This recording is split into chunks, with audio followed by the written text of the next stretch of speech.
It's been a while since our last devlog. I didn't exactly plan on disappearing for months, but life has been pretty busy behind the scenes. Even so, development on Quest for the Albatross has been moving forward steadily, and today I've got lots of exciting progress to share. First up, we finally have cutscenes in the game.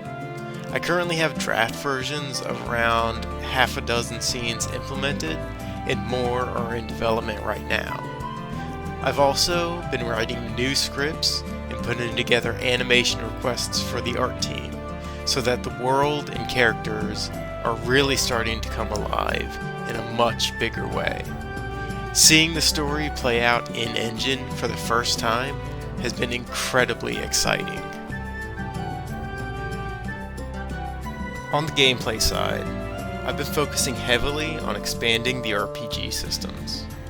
The spell system itself has existed for a while, but players previously had no way to collect new spells or customize their loadout. This has completely changed. I've now implemented the full spell inventory and deck customization systems, along with a spell shop in the demo, so players can experiment with more advanced abilities.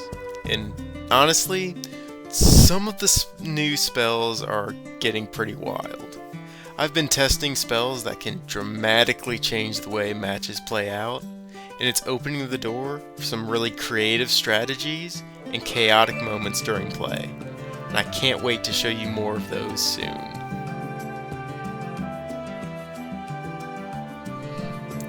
Another major addition is the player progression system. Stats and leveling have technically existed under the hood for a long time, but there wasn't any way for players to interact with them directly.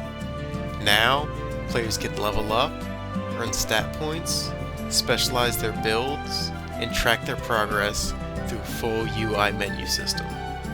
It's one of those features that suddenly makes everything feel so much like a true RPG experience.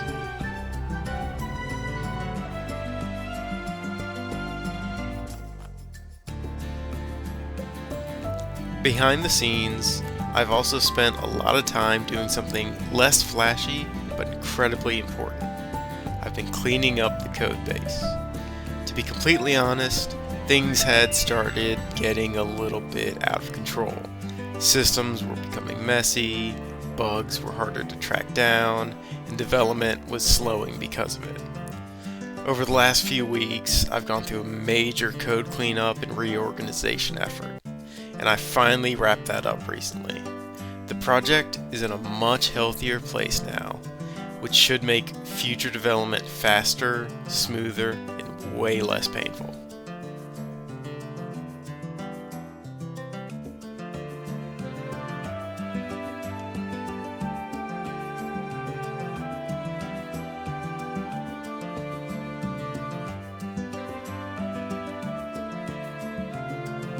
And finally, some big real-world news.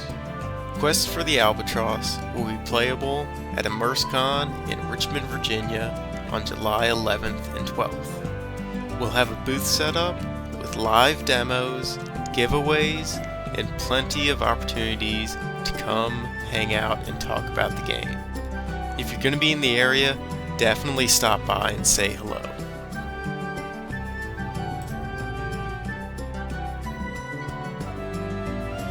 That's all for this update.